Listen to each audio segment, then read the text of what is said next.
Secundaria primer grado. Matemáticas. ¿Cómo han variado las cosas? Que las alumnas y los alumnos reconozcan que en su entorno se dan múltiples interacciones que presentan una variación lineal.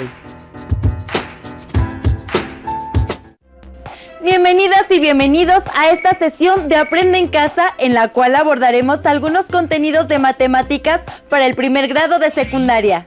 Ahora que estarán trabajando desde sus hogares, relájense, pónganse cómodos y sobre todo, sean pacientes. De este modo lograrán avanzar y obtener mejores resultados en esta nueva propuesta de educación a distancia. Será muy importante que junto con otros integrantes de sus familias realicen los ejercicios y las tareas que se indicarán en los programas que se verán. Así fomentarán el trabajo colaborativo. Cabe resaltar que los contenidos de esta serie buscan fomentar una manera diferente de enseñar. Así, además de aprender cosas útiles para sus vidas diarias, les mantendrán al corriente para su regreso a clases. El primer programa de la asignatura de matemáticas, y el tema de esta sesión es la variación proporcional directa. ¿Sabían que hay muchas acciones y situaciones comunes en la vida diaria que presentan una variación lineal? En el mercado, en el fútbol e incluso en sus propias personas. Entender cómo funciona esta variación y conservar sus propiedades les será muy útil, y una vez que les quede claro el tema, lograrán mejores resultados en sus actividades. Por ejemplo, al viajar, al ir al gimnasio o al planear sus gastos para la semana, hay valores que aunque cambian, mantienen una relación entre ellos. Para comprender mejor este tema, les invitamos a ver el siguiente video. Tengan a la mano sus útiles para consultarlos en caso necesario o para que tomen apuntes. Ahora sí, pongan mucha atención y al terminar el video, regresaremos con ustedes.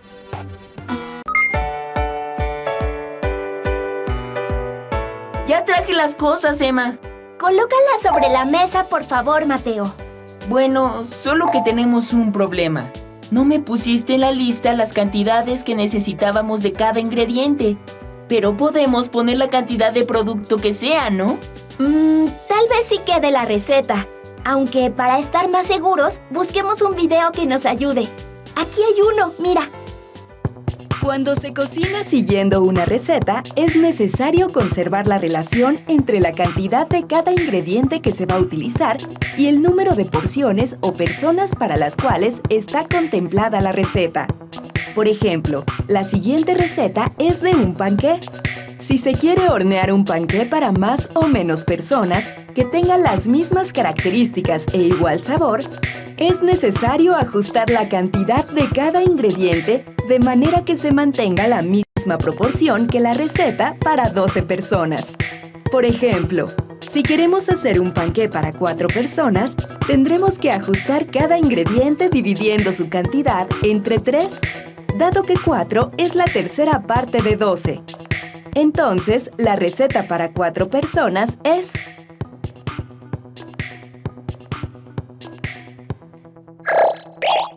El concreto es la mezcla de 4 elementos básicos: cemento, arena, grava y agua.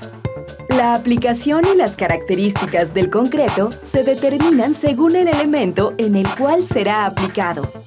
Por ejemplo, para preparar 180 litros de concreto para firmes y pisos, se necesitan un bulto de cemento de 50 kilogramos, 6 cubetas de arena de 19 litros, 8 cubetas de grava de 19 litros y 2 cubetas de agua de 19 litros. Para preparar más o menos litros de concreto con las mismas características, es necesario conservar la proporción que existe entre la cantidad total de concreto y los elementos de la mezcla. Por ejemplo, si se quiere preparar el doble de litros de concreto para losas y pisos que el indicado en la tabla, es decir, 360 litros, es necesario duplicar cada cantidad.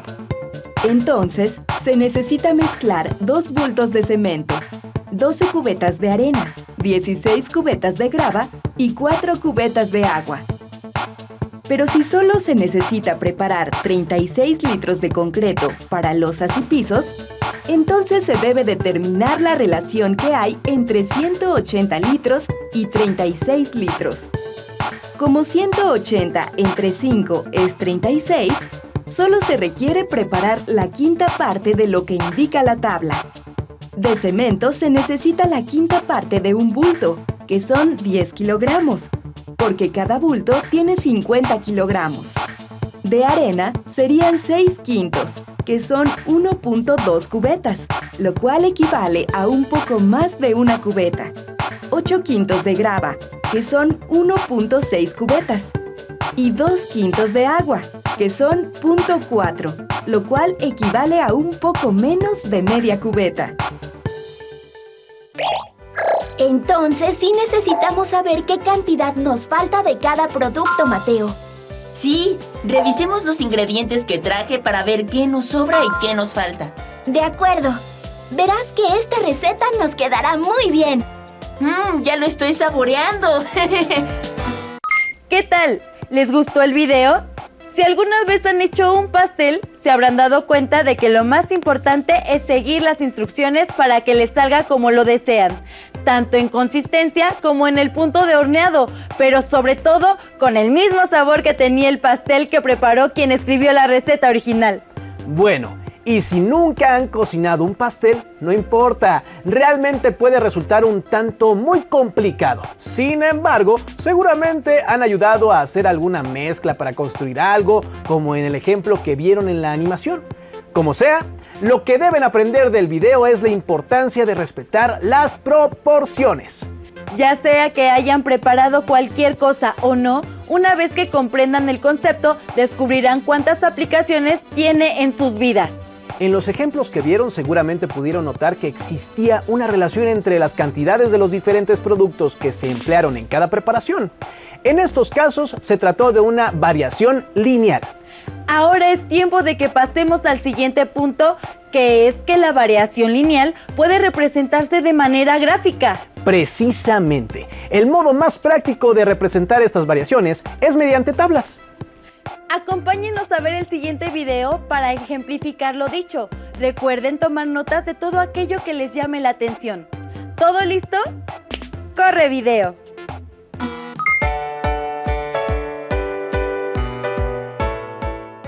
Ya vámonos, ¿qué miras? Esta tabla de precios del aguacate. Está carísimo. Sí, pero no es eso lo que llamó mi atención, sino la relación entre el peso y el precio. Me recordó la clase de hoy. Las tablas de datos muestran la relación de variación entre las magnitudes que contienen. Hay magnitudes que guardan una proporción directa entre sí. Veamos un ejemplo. Esta tabla muestra la relación entre la medida del lado de un cuadrado y su perímetro. Pausa el video para que puedas analizarla. ¿Listo? Ahora responde. Cuando aumenta la longitud del lado de un cuadrado, ¿aumenta o disminuye su perímetro? ¿Ya tienes la respuesta? Muy bien. Si la longitud del lado crece, su perímetro también. Y cuando la longitud del lado decrece, su perímetro también. Ahora, tenemos que deducir si crecen y decrecen en la misma proporción. Para ello, vamos a analizar su comportamiento. Fíjate bien, si la longitud del lado aumenta, por ejemplo, al doble, ¿la longitud de su perímetro también aumenta al doble? Ahora, si la longitud del lado del cuadrado disminuye, por ejemplo, en una tercera parte, ¿su perímetro también disminuye en una tercera parte? Muy bien. En ambos casos, la tabla se comporta de manera proporcional. Si el lado mide 1 centímetro, su perímetro es de 4 centímetros. Y si mide 2 centímetros, su perímetro es de 8 centímetros. 2 es el doble de 1 y 8 el doble de 4. En cuanto a su decrecimiento, también se comporta de manera proporcional. Cuando el lado mide 9 centímetros, su perímetro es de 36 centímetros. Si dividimos la longitud del lado entre 3, obtenemos como resultado 3 centímetros. Y cuando dividimos el perímetro entre 3, el resultado es 12 centímetros.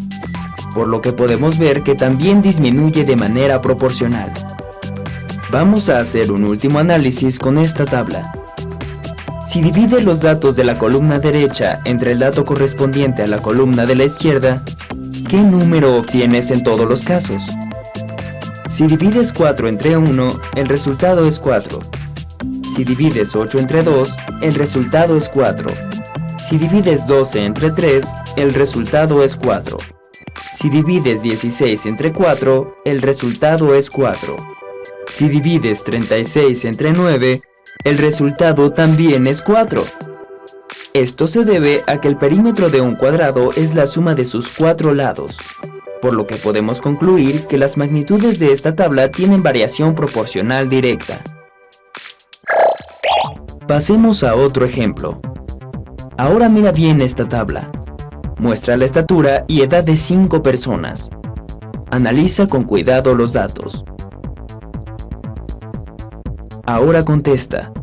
¿Crees que la estatura y edad de una persona tienen una variación proporcional directa?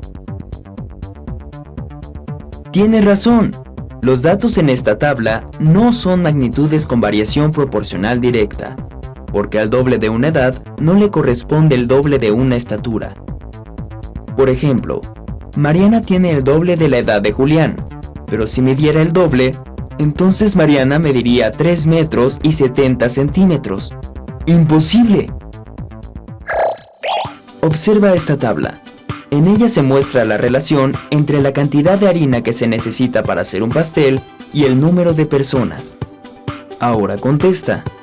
Según la información que se muestra, cuando aumenta o disminuye la cantidad de harina requerida para hacer el pastel, aumenta o disminuye el número de personas. Pausa el video y analiza la tabla.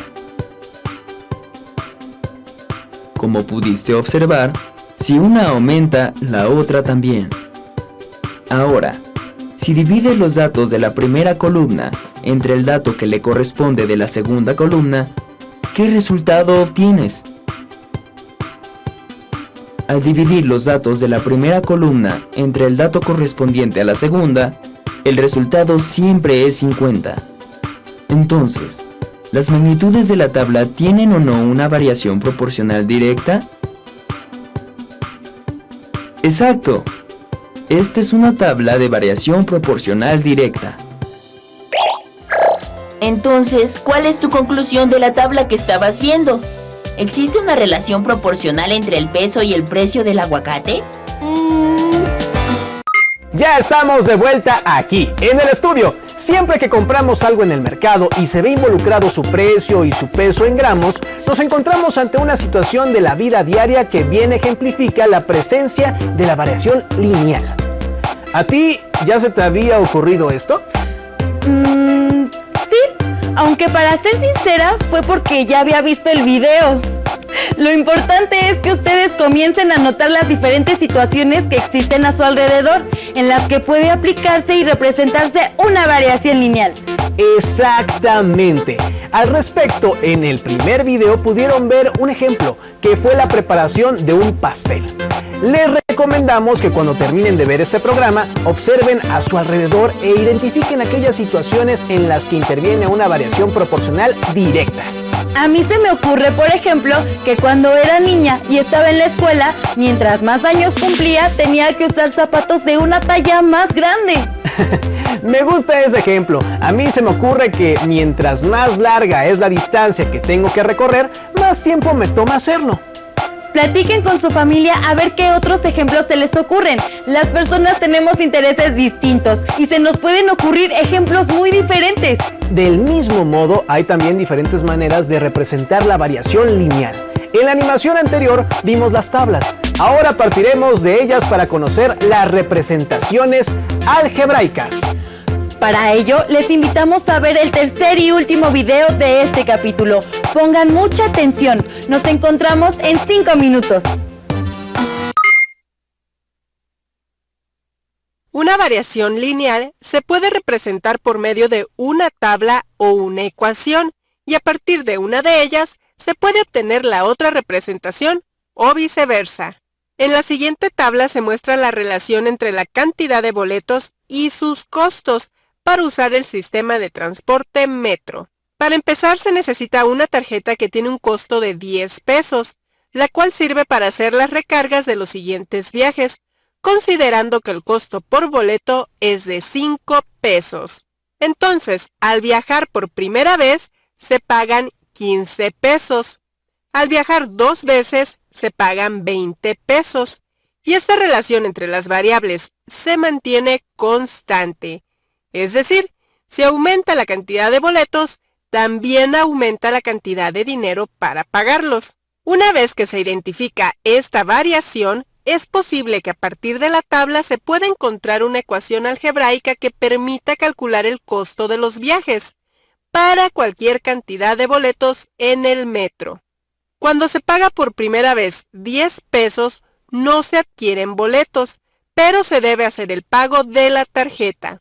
En el primer viaje se pagan 15 pesos, que es el resultado de multiplicar el costo por boleto por la cantidad de boletos adquiridos, más el pago de la tarjeta. Al pagar 20 pesos, es el resultado de multiplicar el costo por boleto por la cantidad de boletos adquiridos, que en este caso son 2, más el pago de la tarjeta. A partir de estos ejemplos, el costo por la cantidad de boletos adquiridos, que se nombra como C, será igual a multiplicar 5 por la cantidad de boletos que se compren, el cual se nombra como B, más el pago de los 10 pesos de la tarjeta. Así que esta es la ecuación que representa las variaciones de la tabla. Como el costo por la cantidad de boletos adquiridos depende de cuántos boletos se quieran comprar, entonces C será la variable dependiente o de salida, y la cantidad de boletos, la variable independiente o de entrada. De esta forma, se ha obtenido la ecuación de una variación lineal a partir de su tabla, la cual cumple con su representación general. En otro ejemplo, se desea saber cuál de las siguientes ecuaciones corresponde a la siguiente tabla. Se sabe que es una variación lineal, ya que el primer valor de x es igual a 0, y le corresponde 1 de y diferente de 0, y los aumentos entre sus valores son constantes. Un tip para identificar a la ecuación correcta es sustituir el valor de x o variable independiente en la ecuación y verificar que cumpla la igualdad. Al evaluar x igual a 0, se espera que el valor de y sea igual a 10. En la primera ecuación, al sustituir el valor de x igual a 0, da 10 por 0, que es igual a 0, ya que el valor de y es diferente del valor de la tabla, por lo que no es la ecuación correcta. Se sustituye el valor de x en la segunda ecuación, 1/3 por 0 más 10, y al resolver la multiplicación se obtiene 0 más 10. Al hacer la suma, queda y igual a 10, así que esta ecuación sí cumple el valor mostrado en la tabla. Se sustituye el valor de x en la tercera ecuación, que es 3 por 0 más 10 igual a 0 más 10. Así que el valor de y es igual a 10. Esta ecuación también cumple la igualdad. En estos casos se sustituyen otros valores de la tabla para ver si se sigue cumpliendo la igualdad. Por ejemplo, cuando x es igual a 9, en la ecuación de la izquierda dio un resultado de y que es igual a 13, que coincide con los valores de la tabla. Por el contrario, al sustituir el valor de x igual a 9 en la ecuación de la derecha, dio un resultado de y igual a 37. Por lo tanto, se descarta esta ecuación al no cumplir con un valor de la tabla. Tentativamente se sabe que esta es la ecuación que corresponde a la tabla, pero para comprobar que es la ecuación correcta, se deben sustituir los valores restantes de x en la ecuación, y así verificar que cumplen con los valores de y que se tienen en la tabla. De esta manera, se asegura que se tiene la ecuación correcta que representa la relación entre los valores de la tabla. ¿Qué forma de representar la variación les parece más útil para analizar las situaciones en las que ésta se presenta? Con los ejemplos que logren identificar con ayuda de su familia, en los que estén presentes diferentes situaciones de variación, realicen las representaciones algebraicas que correspondan y anótenlas en sus cuadernos. Sí, después guárdenlas en sus carpetas de experiencias. Así, cuando regresen a la escuela con sus maestras o maestros, podrán retomarlas en clase y compartirlas con sus compañeras y compañeros. Además, también podrán reforzar lo que han visto en esta sesión. Bueno, por el momento es todo. Gracias por acompañarnos y recuerden que esperamos contar con su presencia en el siguiente programa. ¡Hasta pronto! Carpeta de experiencias. Matemáticas. ¿Alguna vez han tenido que realizar alguna conversión? ¿Cuál les resulta más sencilla? ¿Qué forma de representar la variación les parece más útil para analizar las situaciones en las que ésta se presenta? En casa, ¿cuáles son las cosas que pueden medir en fracciones y cuáles en decimales? Cuando van al supermercado, ¿buscan las cantidades de lo que van a comprar en fracciones o en decimales? Al hacer carreritas con sus amigos y amigas, ¿echan mano de las fracciones o de los decimales para medir el tiempo? ¿Y con qué se miden los tiempos hechos por los atletas olímpicos en sus respectivas pruebas? ¿Con fracciones o decimales? Realicen las representaciones algebraicas que correspondan y anótenlas en su carpeta de experiencias.